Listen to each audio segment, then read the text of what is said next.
નમો લોહે સૌર્યંતાણમ નમો લોહે સૌદાનમ નમો લોહે સૌઆયર્યામ નમો લોહે સૌજાયામ નમો લોહે સૌત્રિકાળવતી સાવનમ ઓમકારમિંદુ સંયુક્ત નિત્યમ ધ્યાયંતિ યોગિન કામદમોક્ષનો ચૈવ ઓંકારાય નમો નમઃ મંગલમ મોહરાણયો મંગલમ સુખનોમિ મંગલમ કુંકુંડાર્યો જૈન્દ્રમો સુમંગલમ નમઃ સમય સાધાય સ્વાનુભૂત્યા ચકાસ્તે ચિત્તવાય ભવાય સર્વમાં વિભાવ નિર્ધનિદાતા.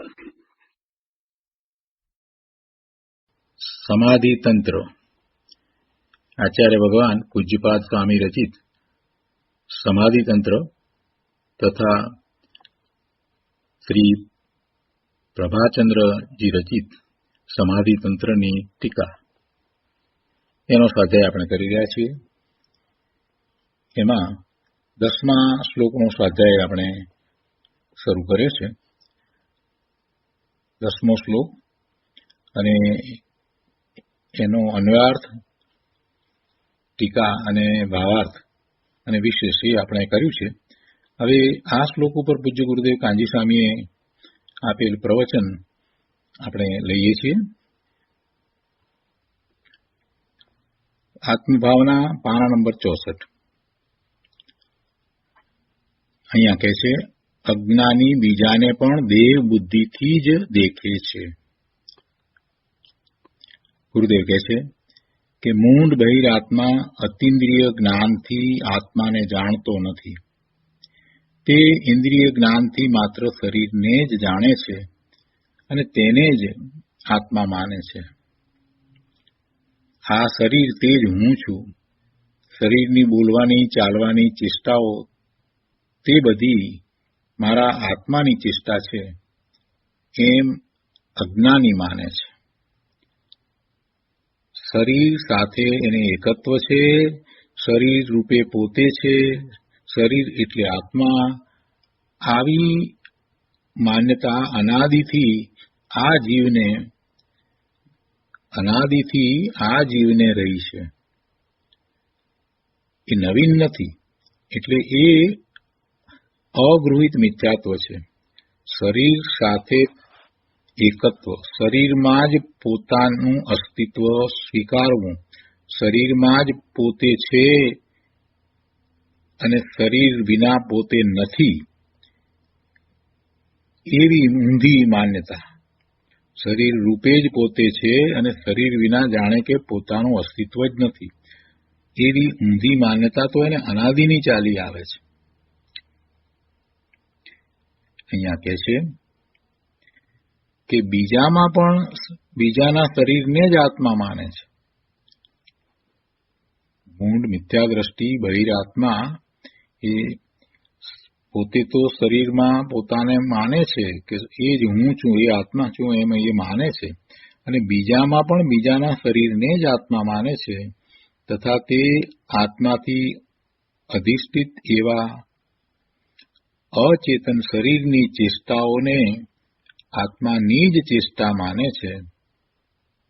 પણ દેહ તો ચેતન રહિત છે અને આત્મા ચેતન સહિત છે. દેહ જડ છે, એ જ્ઞાન કરતો નથી, એ ચેતન રહિત છે. જ્યારે એની સાથે આત્મા રહ્યો છે ત્યારે પણ એ જડ છે, અચેતન છે, એ જ્ઞાન કરતો નથી. અને જ્યારે એની સાથે આત્મા નથી રહ્યો ત્યારે પણ એમ જ છે. પણ આ અજ્ઞાની દેહને જ આત્મા માને છે. ખરેખર દેહ આત્મા નથી, કેમ કે બંનેના લક્ષણ જુદા છે. દેહમાં ચેતના લક્ષણ નથી, એમાં મૂર્તિકપણું છે એટલે પૂતગળના ગુણો છે. જ્યારે આત્મા છે એ અમૂર્તિક છે અને ચેતન છે, ચેતના સહિત છે. પણ તેને અજ્ઞાની જાણતો નથી. અને એ વાત આ 10મી ગાથામાં એટલે 10મા શ્લોકમાં કરવામાં આવી છે. અહીંયા કહે છે ગાથાનો વિસ્તાર કરતા કે અતિન્દ્રિય જ્ઞાન વડે ચૈતન્ય સ્વરૂપ આત્માને તો જાણ્યો નહીં, અને ઇન્દ્રિય જ્ઞાન વડે માત્ર અચેતન શરીરને જ જાણ્યું. કેમ કે ઇન્દ્રિય જ્ઞાન વડે આત્મા જણાય નહીં. ઇન્દ્રિયો કઈ અમૂર્તિક, અરૂપી, જે માત્ર સંવેદનમાં જ અનુભવમાં આવે એવા આત્માને જાણી શકે નહીં, આત્માનું જ્ઞાન કરી શકે નહીં. પાંચે ઇન્દ્રિયો છે એના વિષયોને જો આપણે તપાસીએ તો પાંચે ઇન્દ્રિયોના વિષયો કેવા છે? એ વિષયો પૂતગળને જાણે, પૂતગળના સ્કંદની પર્યાયને જાણે, પણ આત્માને ન જાણે. એમાં ક્યાંય આત્મા આવી શકતો નથી. આંખ દ્વારા આત્મા જણાય નહીં, કાન દ્વારા પણ આત્મા જણાય નહીં, જીભ દ્વારા પણ આત્મા જણાય નહીં, નાક દ્વારા પણ આત્મા જણાતો નથી, અને આત્માને સ્પર્શી પણ શકાતો નથી. એટલે જેનું જ્ઞાન ઇન્દ્રિયો દ્વારા થાય છે એ બધા વિષયો આત્માથી રહિત છે. આત્મામાં એવા વિષયો નથી, માટે ઇન્દ્રિયો દ્વારા આત્મા જણાતો નથી. ખૂબ શાંતિથી સમજવા જેવી વાત છે. આત્મા ક્યાં છે બતાવો, આત્મા, અમે આત્માને માનતા નથી, એવું જે કહેનારા છે એને આ સમજાવવા જેવું છે કે ભાઈ ઇન્દ્રિયોનો વિચાર તું કર, તારી પાંચ ઇન્દ્રિયને છઠ્ઠું મન, તો એ દરેક ઇન્દ્રિય શું કરી શકે છે, અને એ ઇન્દ્રિય દ્વારા કઈ રીતે કેવું જ્ઞાન થાય છે એનો જો તું વિચાર કરીશ તો એ એક પણ જ્ઞાન આત્માનું નથી. આત્મા કઈ સ્વાદવાળો છે તો કઈ સ્વાદ એનો આવે, મીઠો સ્વાદ આવે, ખાટો સ્વાદ આવે તો આપણે જીભથી જાણી લઈએ, એવું તો નથી. આત્મા કઈ સ્પર્શવાળો છે તો કે આપણે પકડી લઈએ, સ્પર્શીએ કંઈક, એમ પણ નથી. આત્મા રૂપિક છે, એને વર્ણ આદિ છે, આપણને દેખાય, કોઈ રીતે દેખાય એવોય નથી. કેટલાકને એવી માન્યતા હોય છે કે આત્માનું દર્શન થાય એટલે આમ કે પ્રકાશ થાય. ભાઈ એવો કોઈ પ્રકાશ થતો નથી. કેમ કે પ્રકાશ શું છે? એ તો પૂતગળની પર્યાય છે. આપણે જેને પ્રકાશ કહીએ છીએ એ શું છે? એ તો પૂતગળની પર્યાય છે.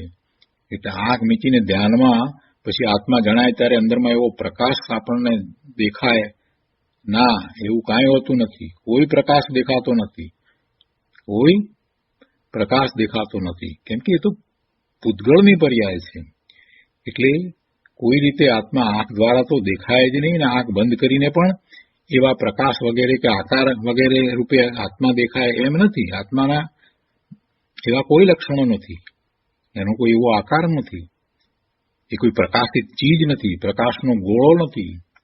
કેટલાક લોકોને એવી અંદરમાં એવી માન્યતા પડી હોય છે કે આપણે ધ્યાન કરીશું ને પછી એવો પ્રકાશનો ગોળો દેખાય ને આવું બધું લોકો બોલતા હોય છે, એટલે એમાંથી પકડી લીધું હોય છે, પણ એમ નથી.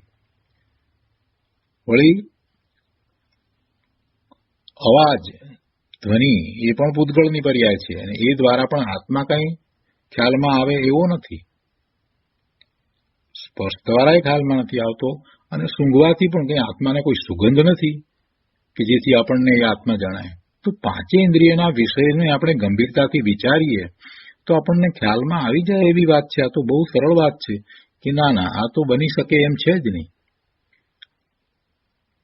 વળી મનની વાત લઈએ તો મનને કેટલીક વસ્તુ સ્મૃતિમાં આવે, કેટલીક વસ્તુ વિકલ્પ રૂપે હોય, તો સ્મૃતિ કે વિકલ્પ દ્વારા કઈ આત્મા જણાય એમ નથી. અરે જેને આત્માનો અનુભવ થયો છે એને પણ કઈ સ્મૃતિમાં આત્મા આવી જતો નથી. એની સ્મૃતિ એને એ જે અનુભવ છે એની સ્મૃતિને એ તાજી કરે, પણ તેથી કઈ એ આત્માનો અનુભવ નથી થતો. એટલે આત્માનો અનુભવ એ તો અતિન્દ્રિયપણે જ થાય છે. એમાં આ પાંચે ઇન્દ્રિયો, મન, વાણી, આ બધું જે છે એ કોઈ કામનું નથી. આત્માને અનુભવવામાં એ કોઈ રીતે કાર્યકારી થતું નથી. અને અનાદિથી આ ઊંધી માન્યતા ચાલી આવે છે કે એને ઇન્દ્રિય દ્વારા આત્મા જણાય નહીં. હવે જે સમજે છે એને ખ્યાલ આવે છે કે આ હવે પ્રયત્ન છોડી દેવા જેવો છે. શું પ્રયત્ન છોડી દેવા જેવો છે? કે ઇન્દ્રિય દ્વારા આત્મા ને જાણવાનો પ્રયત્ન છોડી દેવા જેવો છે.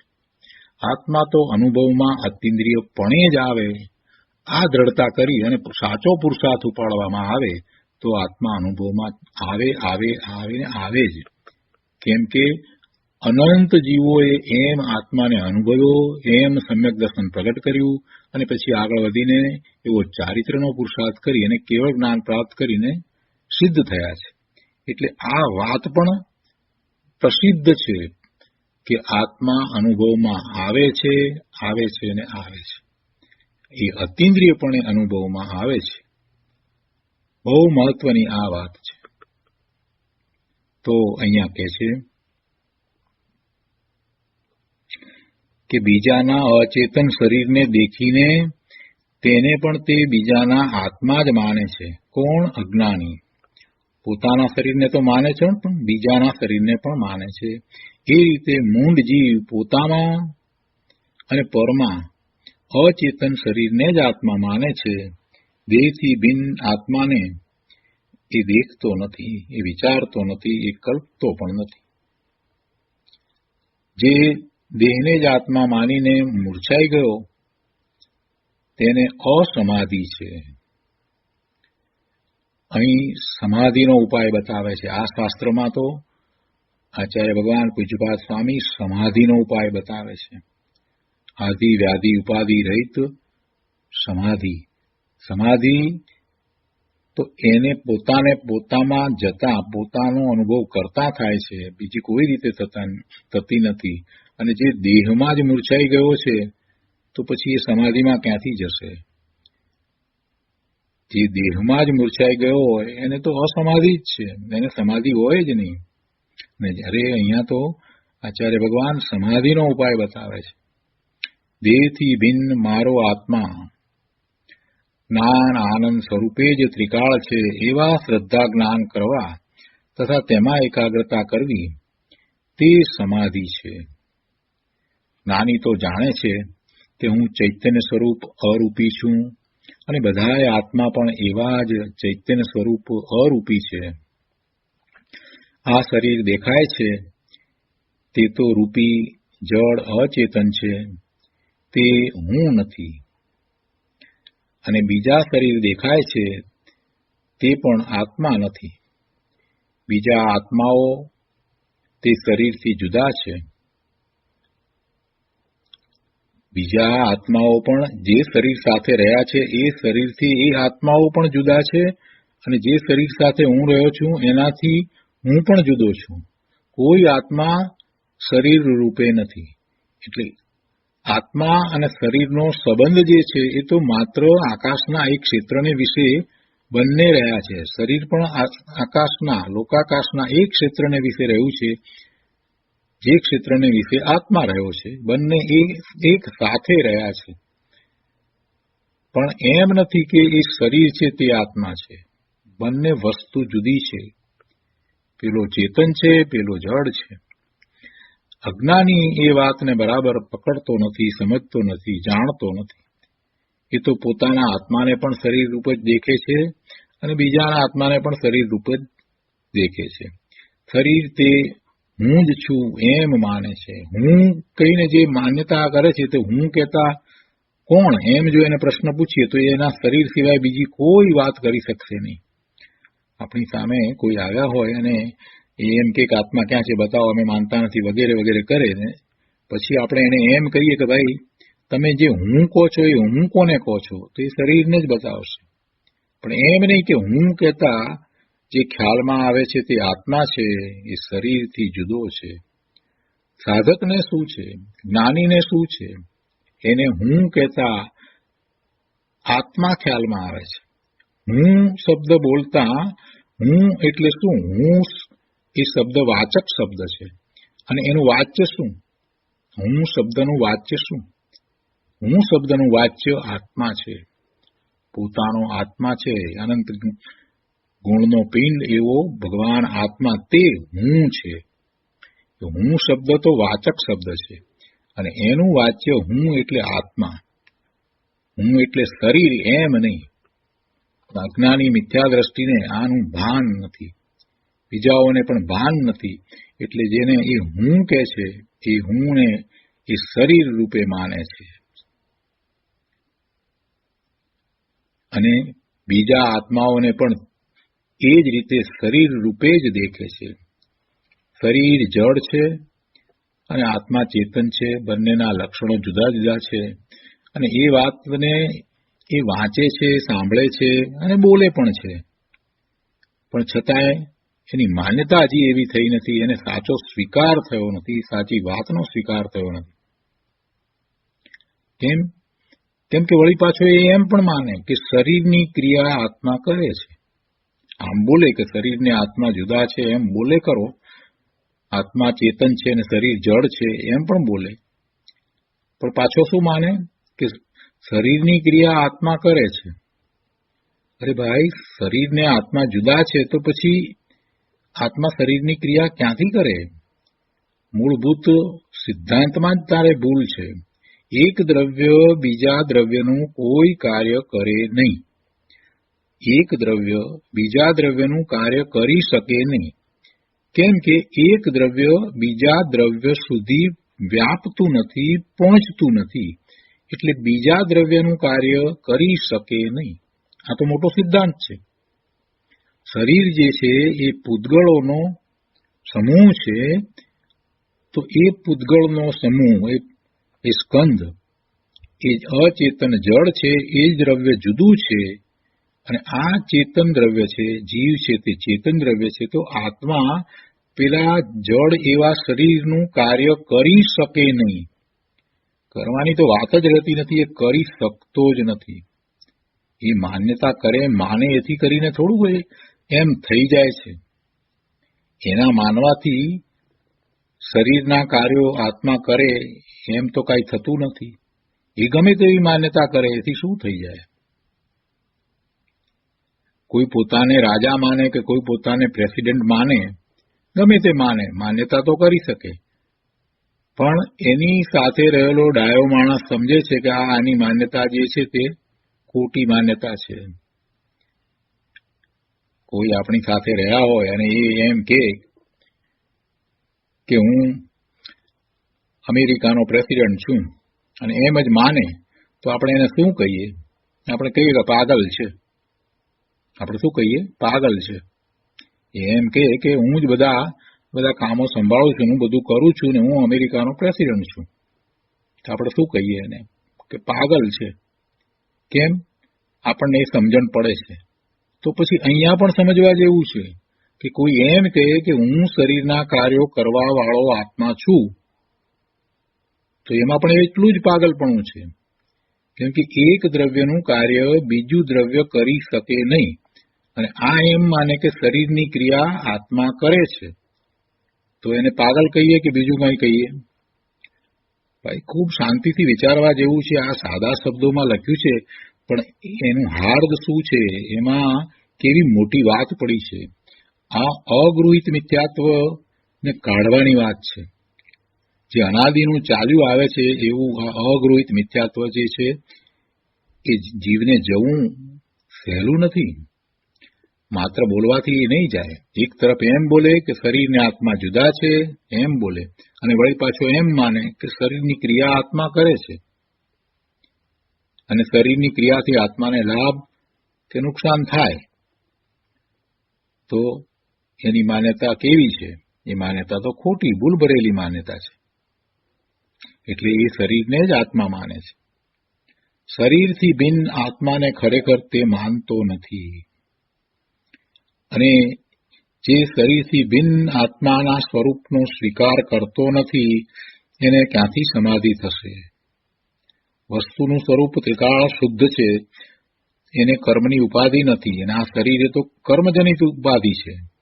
તો કર્મજનિત ઉપાધિ વિનાનું એનું અસ્તિત્વ જ્યારે સ્વીકાર્યું નથી, તો પછી એની ઉપાધિ ટળે કેવી રીતે? તો એવો ઉપાધિ વિનાનો એ થાય કેવી રીતે? એટલે કહે છે કે ભાઈ, એને સમાધિ થાય નહીં. આધિ વ્યાધિ ઉપાધિ રહિત સમાધિ, એની વાત તો આપણે ઘણી વાર કરી છે. ગુરુદેવે એ બહુ સરસ રીતે વાત મૂકી છે. તો એને સમાધિ થાય નહીં. દેહ તે જ હું એમ દેહને જેને આત્મા માન્યો છે તેને દેહ છૂટતા સમાધિ કેમ રહેશે? બહુ સરસ વાત મૂકી છે અહીંયા ગુરુદેવે કે જીવ મનુષ્યની પર્યાયમાં આવ્યો છે, મનુષ્યપણું થયું છે, તો એને દ્રવ્યસૃતના અભ્યાસ દ્વારા જીનેશ્વર ભગવાનની વાણીમાં જે વાત આવી છે એને સમજવી જોઈએ, એને સ્વીકારવી જોઈએ, આત્મસાત કરવી જોઈએ અને એવો જ પુરુષાર્થ કરવો જોઈએ. પોતે ભગવાન આત્મા છે, સિદ્ધ સમાન ભગવાનના જ્ઞાનમાં દેખાયો છે, તો પછી એવો પુરુષાર્થ પણ એને કરવો જોઈએ. એ જ જીવનમાં કરવા લાયક કાર્ય છે. અને એવો જે પુરુષાર્થ કરે છે, સમ્યક દર્શન જે કરે છે, એને સમાધિ મરણ થાય છે. જે સમ્યક દ્રષ્ટિ છે એને સમાધિ મરણ થાય છે. એ દેહ છૂટવાના કાળે એટલે અવસાન વખતે પણ એની શાંતિ જળવાઈ રહે છે. એની લેસ્યા શુભ લેસ્યા હોય છે. એ દેહ છૂટવાના સમયે એની શાંતિ પણ જળવાઈ રહે છે. એટલે કહે છે અહીંયા કે જેને હજી દેહમાં એકત્વ મમત્વ પડ્યું છે, દેહને જ પોતાનું સ્વરૂપ માને છે, એને સમ્યક દર્શનનો તો ક્યાં પ્રશ્ન જ છે. સમ્યક દર્શન નથી તો પછી સમાધિ મરણ ક્યાંથી થવાનું છે? એટલે દેહ છૂટવાના કારણે જે શરીર સાથે ખૂબ એકત્વ કરીને રહ્યો છે, શરીરને જ પોતાનું માને છે, તો એ તો ભયભીત થઈ જાય છે કે અરે મારું મરણ થશે, એમાં તો એ ભયભીત થઈ જાય છે. પરંતુ જ્ઞાની ધર્મી જાણે છે કે આ દેહ મારો નથી, દેહથી હું જુદો છું, આ દેહથી હું જુદો છું, તો એને દેહ છૂટવાના સમયે શાંતિ જ હોય. પોતાનું નથી તો પોતાની વસ્તુ જે ન હોય એને છોડીને જવામાં કાંઈ અશાંતિ થતી નથી. પણ પોતાની વસ્તુ જે છે એને છોડતા જીવને અઘરું પડે. પોતાની વસ્તુ જીવ ખરેખર તો નિશ્ચયથી જોઈએ તો ક્યારેય છોડતો જ નથી. પોતાની વસ્તુ છોડવાનો એને પ્રશ્ન જ આવતો નથી. શું છૂટે છે? આત્મામાંથી શું છૂટી જાય? કાંઈ છૂટતું જ નથી.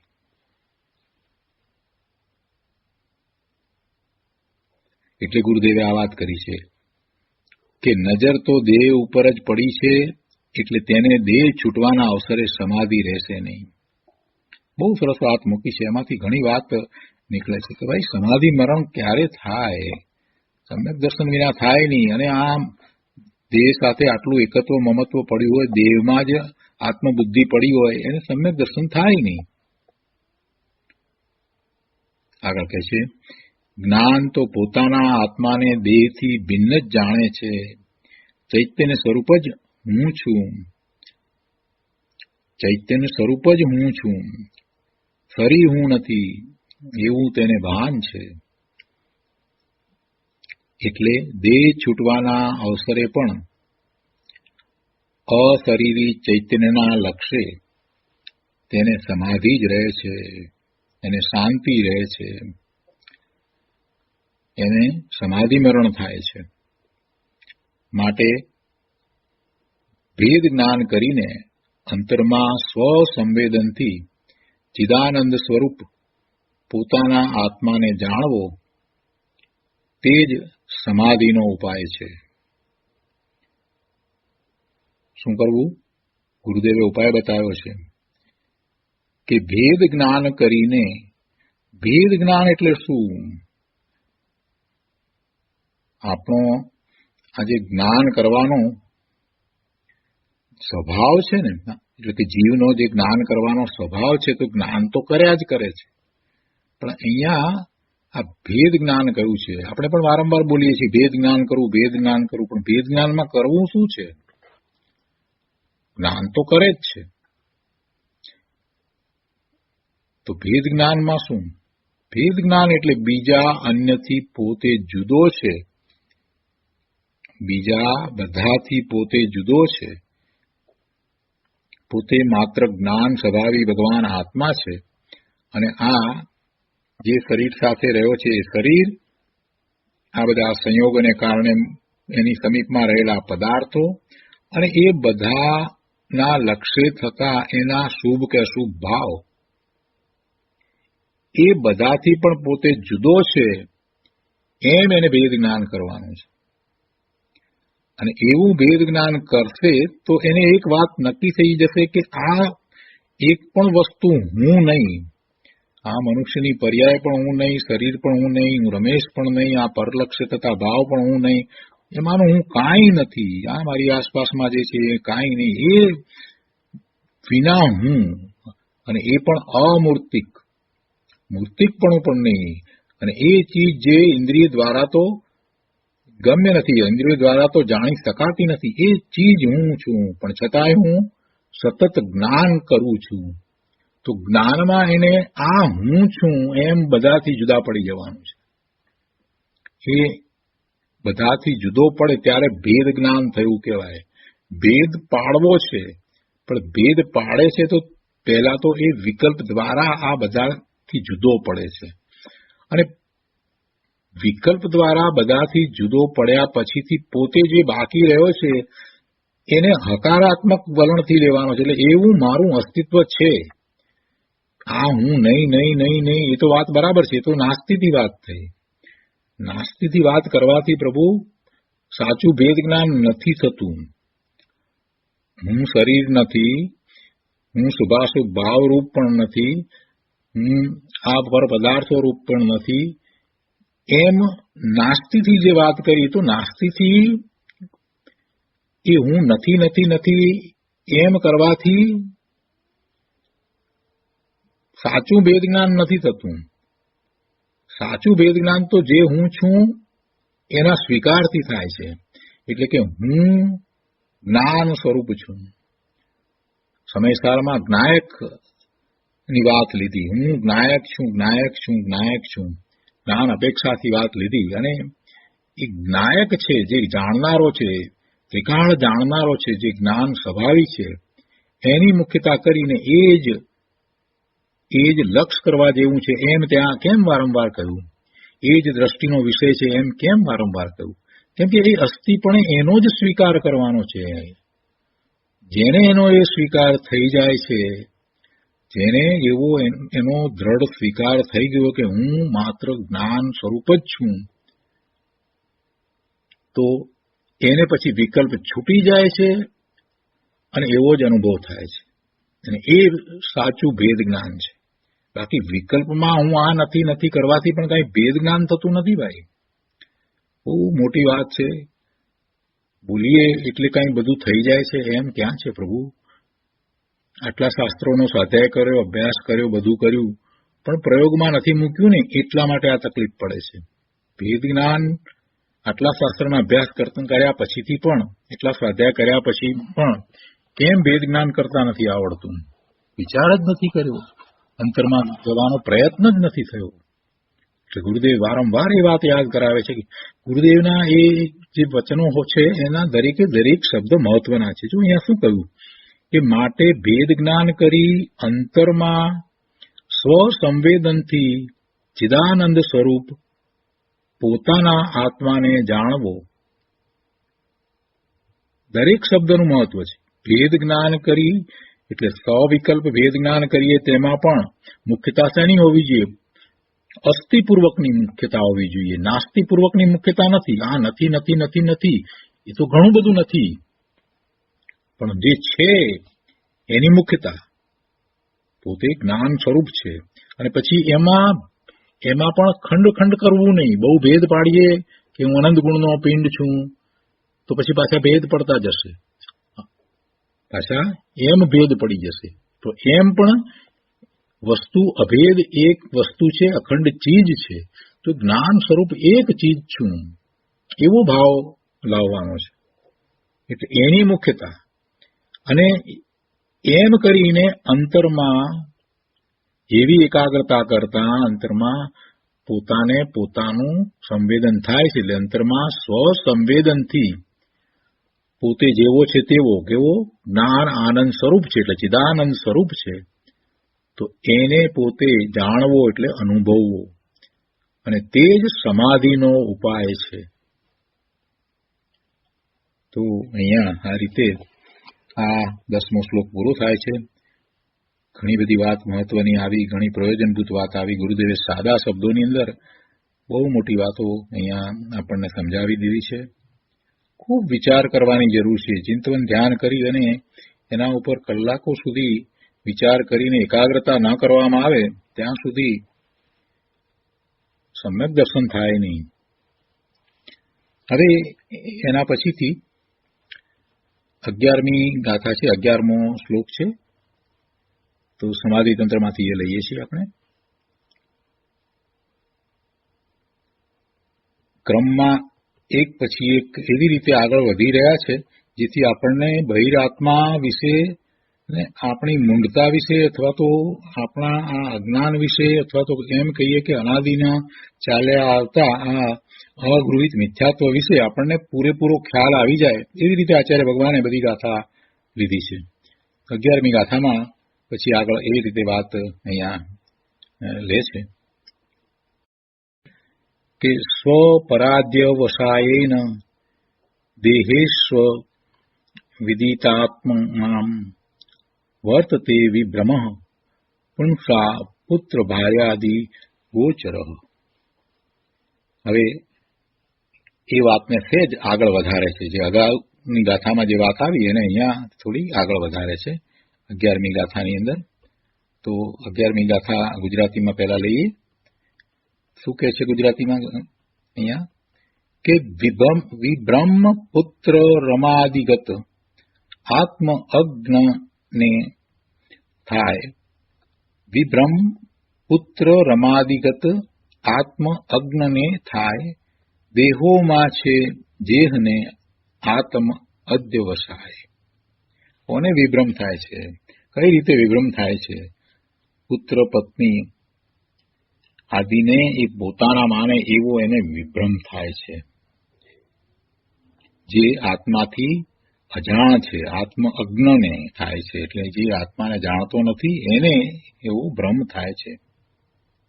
જેને દેહમાં આત્મબુદ્ધિ છે એને એવો ભ્રમ થાય છે. એ વાત અહીંયા કરી છે. તો 11મી ગાથાના અન્વયાર્થમાં કહે છે કે અવિદિતાત્મના તુષા એટલે આત્માના સ્વરૂપથી અજ્ઞાન પુરુષોને દેહેસુ સ્વપરાધ્યવસાયેન પોતાની અને પરની આત્મબુદ્ધિના કારણે પુત્ર ભાર્યાદિ ગોચર પુત્ર સ્ત્રી આદિકના વિષયમાં વિભ્રમ વર્તતે વિભ્રમ વર્તે છે. શું કહ્યું? આત્માના સ્વરૂપથી અજ્ઞાન પુરુષોને એટલે બધાને એમાં વાત આવી જાય. આત્માના સ્વરૂપથી અજ્ઞાન પુરુષોને એટલે જે આત્માના સ્વરૂપને જાણતો નથી તેને અને દેહને જે આત્મા માને છે એવા અજ્ઞાનીને પોતાની અને પરની આત્મબુદ્ધિના કારણે પોતાની એટલે કે પોતાના શરીર રૂપે પોતાને માનવો અને પરને પણ એ જ રીતે શરીર રૂપે માનવા, જે અગાઉની ગાથામાં વાત આવી. તો એમ પોતાની અને પરની આત્મબુદ્ધિના કારણે શું થાય છે પછી?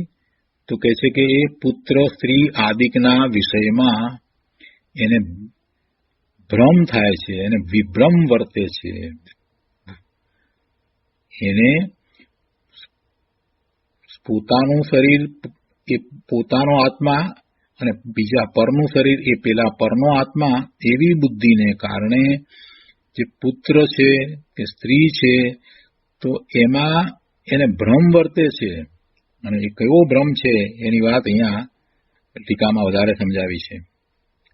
ટીકામાં કહે છે કે પુરુષોને વિભ્રમ અર્થાત વિપર્યાસ મિથ્યા જ્ઞાન વર્તે છે. વિભ્રમ એટલે વિશેષ વધારે ખૂબ એને ભ્રમ છે. ભ્રમ છે એટલે એને મિથ્યાત્વ છે. વિપર્યાસ બુદ્ધિ એટલે મિથ્યા જ્ઞાન છે, મિથ્યા દ્રષ્ટિ છે, મિથ્યા શ્રદ્ધાન છે. તો પુરુષોને વિભ્રમ અર્થાત વિપર્યાસ મિથ્યા જ્ઞાન વર્તે છે. કેવા પુરુષોને? તો કે જે આત્માથી અજાણ છે, જેને આત્મા જાણ્યો નથી એવા પુરુષોને આત્માથી અજાણ છે એટલે આત્મ સ્વરૂપને નથી જાણતા અને શરીરને આત્મા માને છે એવાઓને એમ જાણનારાઓને એમને વિભ્રમ છે, વિપર્યાસ વર્તે છે. સાથી આવો વિભ્રમ વર્તે છે તો કહે છે કે સ્વ પરના અધ્યવસાયથી. સ્વ પરનો અધ્યવસાય શું છે? તો કે સ્વ એટલે પોતાનું, એટલે કે જે શરીર સાથે પોતે રહ્યો છે એવું એ શરીર, એ સ્વ, એ આત્મા, એ પોતાનો આત્મા. અને પર એટલે પર જે શરીર છે એ શરીર સાથે રહેલો આત્મા. એવો સ્વ પરના અધ્યવસાયથી વિભ્રમ છે.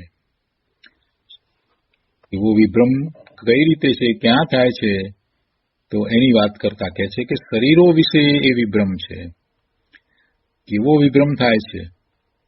તો એમાં કહે છે કે પુત્ર, પત્ની, પુત્રી વગેરે બધા જ એમાં આવી જાય. એ બધાને એ પ્રમાણે જાણે છે. એટલે એને બધાને એ જે શરીર સાથે રહ્યા છે એને એ આત્મા માને છે, અને બીજું કે એ પુત્ર માને છે કે પત્ની માને છે. કેમ કે જે શરીર છે એ શરીરના સંબંધે એને પુત્ર કે પત્ની કે પુત્રી કહેવાય. આત્માના સંબંધ તો કોઈ આત્મા સાથે હોતા જ નથી. એક આત્માને બીજા આત્મા સાથે શું સંબંધ? એક આત્માને બીજો આત્મા, ત્રીજો આત્મા, ચોથો આત્મા, બધા આત્મા ભગવાન આત્મા, બધા આત્મા શુદ્ધ આત્મા, બધા આત્માની અંદર પરમાત્મા તત્વ ભર્યું પડ્યું છે. એને શું સંબંધ? સિદ્ધ ભગવાન ઉપર બેઠા હશે તો એકબીજાની સાથે સંબંધ કરતા હશે. સિદ્ધ પરમેશ્વર એમણે પૂર્ણ દશાને પ્રગટ કરી લીધી છે, પૂર્ણ શુદ્ધ દશા પ્રગટ કરી છે, એટલે એ શુદ્ધ આત્મા છે. તો શું શુદ્ધ આત્માને એકબીજા સાથે ત્યાં સંબંધ હશે?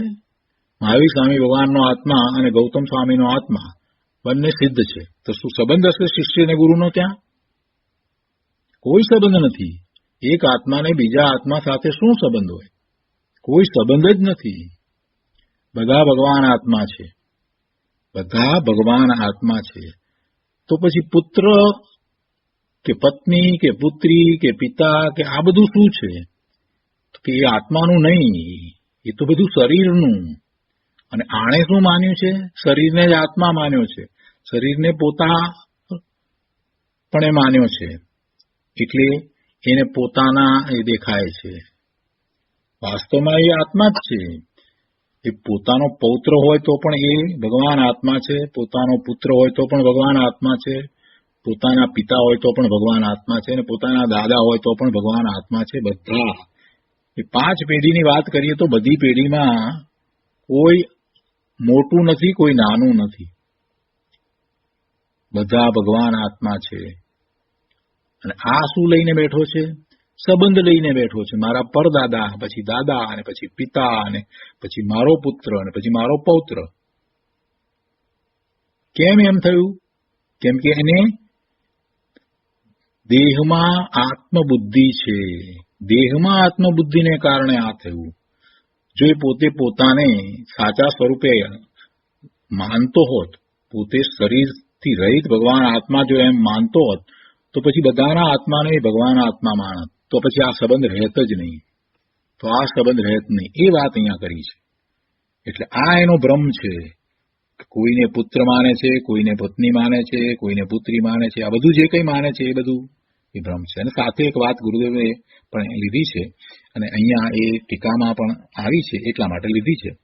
અહીંયા સાથે બીજી વાત પણ એ લીધી છે કે ધન, ધાન્ય આદિ એની વાત પણ લીધી છે. એટલે કહે છે કે પરમાર્થે વાસ્તવમાં પુત્ર, સ્ત્રી, ધન, ધાન્ય આદિ આત્મી એટલે પોતાના તેમજ ઉપકારક નહીં હોવા છતાં એ પોતાના પણ નથી અને એ ઉપકારક પણ નથી.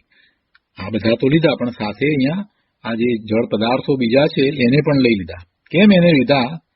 કેમ કે જ્યારે આ પુત્ર, સ્ત્રી ની વાત લીધી છે તો એ તો જીવ સહિત શરીર છે, પણ એમાં જે ભેદ જે દેખાડ્યો છે એ તેને લીધે તેને દેખાડ્યો આ બધો, તો એ શરીરના સંબંધે બતાવ્યો. અને શરીર જળ છે તો પછી બીજા ધન, ધાન્ય આદિ જે છે એ બધા જે જળ છે એને પણ સાથે લઈ લીધા છે.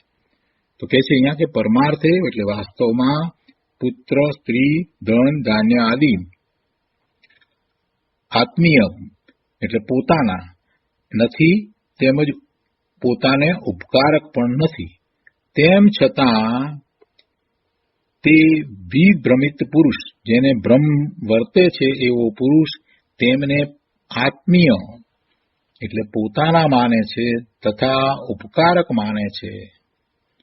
તેમની સંપત્તિમાં, આબાદીમાં તે સંતોષ તથા તેના વિયોગમાં મહાસંતાપ અને આત્મવદાદિક માને છે. શું માને છે?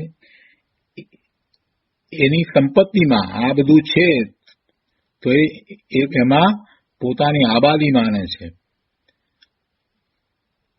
પોતે ઘણું પ્રાપ્ત કર્યું છે એમ માને છે, એવો એને સંતોષ વર્તે છે. અને એમાંની કોઈક વસ્તુનો વિયોગ થાય છે તો એમાં એ બહુ દુઃખી થાય છે, મહાસંતાપ. અને એમાં મહાસંતાપ એટલું નહીં, પણ આત્મવદ આદિ કરે છે. એટલે એમાં પોતે આત્મવદ કરે એટલે કે એમાં પોતે ઘણી વખત તો બહુ આવેશમાં આવી જાય તો એ પોતે આપઘાત પણ કરી લે છે. એટલે અપેક્ષાથી અહીંયા વાત લીધી છે. એનો વિયોગ થતા બહુ સંપત્તિ હોય, પુણ્યને કારણે કરોડો રૂપિયાની સંપત્તિ મળી હોય અને અચાનક ચાલી જાય તો પછી એ શું કરે છે? આપઘાત કરે છે ને. એના વિયોગમાં ખૂબ દુઃખી થાય, મહાસંતાપ, અને પછી આત્મવદાદિક કરે છે. બહુ સરસ રીતે વાત મૂકી છે અહીંયા. પણ આપણને એમ લાગે કે અહીંયા જે જીવની વાત ચાલતી હતી તો એની સાથે આ કેમ ધન ધાન્ય આદિની વાત લીધી? પણ એ જીવની વાત નહોતી ચાલતી, એમાં એમ વાત ચાલતી હતી, શરીરની વાત ચાલતી હતી. એટલે શરીર તો પૂતગળ જ છે, તો એ પૂતગળની અંદર એને આત્મબુદ્ધિ કરી છે, તો એવી જ રીતે આ બીજા બધા પૂતગળ છે એમાં પણ આત્મબુદ્ધિ છે. એટલે આ ગાથામાંથી એવો અર્થ અહીંયા ટીકામાં કાઢ્યો છે અને એનો વિસ્તાર ગુરુદેવે પણ એ જ રીતે લીધો છે. તો ભાવાર્થમાં અહીંયા કહે છે કે જે પુરુષોને આત્મ સ્વરૂપનું યથાર્થ જ્ઞાન નથી, જે પુરુષોને આત્મ સ્વરૂપનું યથાર્થ જ્ઞાન નથી, તેઓ પોતાના શરીરમાં પોતાના આત્માની અને પરના શરીરમાં પરના આત્માની કલ્પના કરે છે. પોતાના શરીરમાં પોતાના આત્માની કલ્પના કરે, પોતાના અસ્તિત્વની કલ્પના કરે, અને પરના શરીરમાં એના અસ્તિત્વની કલ્પના કરે. પેલો સમ્યક દ્રષ્ટિ સામે છે એમ વિચાર ના કરે. સામે સમ્યક દ્રષ્ટિ હોય, એ બેઠા હોય અને આ ભાઈ જઈને એમ જ માને કે એમનું શરીર છે એ જ એનો આત્મા છે. પેલા સમ્યક દ્રષ્ટિના તંત્રમાં એમ હોય નહીં. આપણે ગુરુદેવની સામે જઈ અને આપણા અજ્ઞાનવશ મિથ્યાત્વને કારણે એમ માનીએ કે આ ગુરુદેવનો દેહ ને ગુરુદેવનું સ્વરૂપ ને જે કંઈ દેખાય છે આપણને બાહ્યમાં એ જ ગુરુદેવનો આત્મા એમ માનીએ. આપણે તીર્થંકર ભગવાનના સમોસરણમાં ગયા હોય અને તીર્થંકર ભગવાન સાક્ષાત બિરાજમાન હોય અને એમનો પરમ ઔદારિક દેહ જોઈએ અને ખૂબ પ્રભાવિત થઈને પછી કઈ કહો આ પ્રભુનો આત્મા એમ હોય. અરે એ તો બધું શરીર છે, એ બધા તો દેહ છે, એ આત્મા નથી. પ્રભુનો આત્મા ત્યાં નથી. પ્રભુનો આત્મા તો એમના અંદરમાં જ છે. એ શરીર સાથે રહ્યો છે પણ કઈ આત્મા દેખાતો નથી. ગુરુદેવનો આત્મા આપણને દેખાતો નથી. એ જે શરીર દેખાય છે ગુરુદેવનું, એ શરીર પણ ગુરુદેવનું નથી. ગુરુદેવે એને પોતાનું માનતા નથી. આપણે ભ્રમિત થઈએ છીએ કે એ શરીર ગુરુદેવનું. બહુ શાંતિથી આ બધી વાતનો વિચાર કરવા જેવો છે. અને એના ઉપરથી આપણે એ વિચાર કરવાનો છે કે આ જે મારું શરીર એ પણ મારું નથી. એ શરીરથી જુદો હું આત્મા છું. શું કહે છે કે જે પુરુષોને આત્મ સ્વરૂપનું યથાર્થ જ્ઞાન નથી, તેઓ પોતાના શરીરમાં પોતાના આત્માની અને પરના શરીરમાં પરના આત્માની કલ્પના કરી અને પછી શું કરે છે? શરીરમાં આત્માની કલ્પના કરે છે એટલે પછી શું કરે છે? જે સામે જે શરીરો દેખાય છે એ સાથેના સંબંધો સ્થાપે છે. સ્ત્રી પુત્ર આદિકના વિષયમાં એ વિભ્રાંત રહે છે. સ્ત્રી પુત્ર આદિના વિષયમાં એને ભ્રાંતિ રહે છે. કેમ કે એ શરીરને જુએ છે. આ પુત્ર છે તો આ મારો પુત્ર છે. આ મારો પુત્ર છે. કેમ મારો પુત્ર છે? કે આ શરીર સાથેનો સંબંધ છે ને એટલે. પણ ભાઈ મારો ક્યાંથી થયો? હું કહેતા જો તું આત્મા માનતો હોય, જો હું કહેતા જો તું શુદ્ધ આત્મા માનતો હોય, તો પછી મારો કહેતા શું હોય? મારો કહેતા મારો સ્વભાવ હોય, બીજું કાંઈ હોય નહીં મારું. મારો કહેતા મારો જ્ઞાન સ્વભાવ જ આવે, પુત્ર ક્યાંથી આવે? પણ તે તો શરીરમાં ભાઈ આત્મા માન્યો એટલે પછી શરીરના સંબંધે પેલો પુત્ર છે એને તું તારો માને. એમાં એવા મિથ્યાત્વમાં એમ જ લાગે કે બધું બરાબર છે, ખરેખર તો એ મિથ્યાત્વ છે. સ્ત્રી પુત્ર આદિકના વિષયમાં આવી વિભ્રાંતિ છે. અર્થાત પોતાના શરીરની સાથે સ્ત્રી પુત્ર આદિકના શરીર સંબંધને જ પોતાના આત્માનો સંબંધ માને છે. આત્માનો સંબંધ માને છે. શરીરના સંબંધને એ આત્માનો સંબંધ માને છે. આપણે હમણાં જ વાત કરીને પરદાદા, દાદા, પિતા, પછી હું, મારો પુત્ર અને મારો પૌત્ર, આ બધું આખી અમારી આટલી બધી 5-6 પેઢી, અરે બધા આત્મા છે. એ તું સંબંધ ક્યાં સ્થાપિત કરે છે? શરીરને કારણે સંબંધ સ્થાપિત કરે છે અને એમાં પાછું મારાપણું ભેળવે છે. તો મારું ક્યારે કહેવાય? મારું કોને કહેવાય? જો હું એટલે આત્મા હોય તો પછી મારું શું હોય? મારું તો શુદ્ધ સ્વરૂપ હોય, એ સિવાય બીજું મારું કાંઈ હોઈ શકે નહીં. એટલે એક તરફ એમ કહે કે શરીર ને આત્મા જુદા, એક તરફ એમ કહે અને પછી બીજી તરફ પાછો શું કરે છે? આવા બધા સંબંધ છે એને પાછા પોતે માને છે. શરીરના સંબંધમાં એ આત્માનો સંબંધ માને છે. જો આ વાત બહુ મહત્વની છે. આપણે વિચાર નથી કરતા કે આ અગૃહિત મિથ્યાત્વ કેટલું ઊંડું મૂળિયા કરી ગયું છે. એના મૂળિયા ઘણા ઊંડા છે ભાઈ. અગૃહિત મિથ્યાત્વને કાઢવા માટે બહુ પ્રયત્ન કરવો પડશે. અનાદિનું આ ચાલ્યું આવે છે, એના મૂળિયા ખૂબ ઊંડા છે. એટલે આચાર્ય ભગવાને આપણને આ બધું સમજાવ્યું છે કે ભાઈ તું આ શું માની રહ્યો છે? તું બોલે છે પણ તું શરીરમાં જ આત્મા માની રહ્યો છે. નહીં તો આ સંબંધો તું સ્થાપત જ નહીં. તે સંબંધ કેમ સ્થાપ્યા છે? શરીરના સંબંધમાં તું તારા સંબંધ માને છે, પોતાના સંબંધ માને છે, પણ એમ તો હોઈ શકે નહીં. તું તો ભગવાન આત્મા છો અને ભગવાન આત્માને કયો સંબંધ છે? કોની સાથે સંબંધ છે? જરાક તો વિચાર કર ભાઈ. કોઈ દિવસ આવો વિચાર જ નથી કર્યો. કૃપાળુદેવે કહ્યું છે ને, કોના સંબંધે આ વળગણા રાખવું કે પરિહરવું. કેટલી બધી મોટી વાત કરી દીધી, કેટલી બધી આમાં ગાથાઓની વાત કરી દીધી. હું કોણ છું, ક્યાંથી થયો, શું સ્વરૂપ છે મારું ખરું, ક્યારેય વિચાર કર્યો નથી. અહીંયા કહે છે કે બહિરાત્મા, સ્ત્રી, પુત્ર, મિત્ર આદિ અનાત્મીય અર્થાંત પર હોવા છતાં તેમને આત્મીય માને છે, એટલે પોતાના માને છે. અનાત્મીય નો અહીંયા અર્થ થાય છે કે પોતાના નહીં પણ પર. સ્ત્રી, પુત્ર, મિત્ર આદિ એ અનાત્મીય અર્થાંત પર છે, છતાં તેમને આત્મીય માને છે અને પોતાને અનઉપકારક હોવા છતાં તેમને ઉપકારક માને છે અને ઉપકારક માની તેમની રક્ષા વગેરેનો પ્રયત્ન કરે છે. આમાં કેટલું બધું મિથ્યાત્વ ચાલી રહ્યું છે. એની માન્યતામાં મિથ્યાત્વ અને એ પાછો એમની રક્ષાનો પ્રયત્ન કરે. અરે કોણ કોની રક્ષા કરે ભાઈ? કોઈ કોઈની રક્ષા કરી શકે છે? જરાક તો વિચાર કરીએ. સૌને પોતપોતાના કર્મને આધીન સંયોગો પ્રાપ્ત થાય. પાપનો બંધ કર્યો હોય તો એને એવા પાપને કારણે એવા સંયોગો પ્રાપ્ત થાય કે જેમાં એને કોઈ પ્રકારે શારીરિક ઉપાધિ આવી જાય કે કંઈ પણ આવી જાય. એ જ રીતે એનો વધનો પ્રસંગ આવી જાય કે એવું કાંઈ પણ થાય કે એનું આયુષ પૂરું થતાં એ અવસાન પણ પામે. હવે આમાં બીજો જીવ શું કરી શકે? બીજો કેવી રીતે એની રક્ષા કરે? બીજો જીવ એને કેવી રીતે રોગ મુક્ત કરે? એ કરી શકતો જ નથી. પેલાના કર્મના ઉદય એવા છે એટલે જેટલો વખત એ કર્મનો ઉદય છે ત્યાં સુધી પેલાને અસાતા વેદનીનો ઉદય છે, તો ગમે તેવો મોટો ડાક્ટર આવે કે ગમે તેવો મોટો એ વૈદ આવે તો પણ એની અસાતા જે છે રહેવાની છે તેટલો કાળ રહેશે અને પછી એ જવાની છે ત્યારે જ જશે. એટલે પેલો નિમિત્ત બને ડોક્ટર કે વૈદ કે દવા કે ગોળી કે ઇન્જેક્શન કે ઓપરેશન. બાકી ખરેખર તો એને તો અસાતા વેદનીનો ઉદય છે.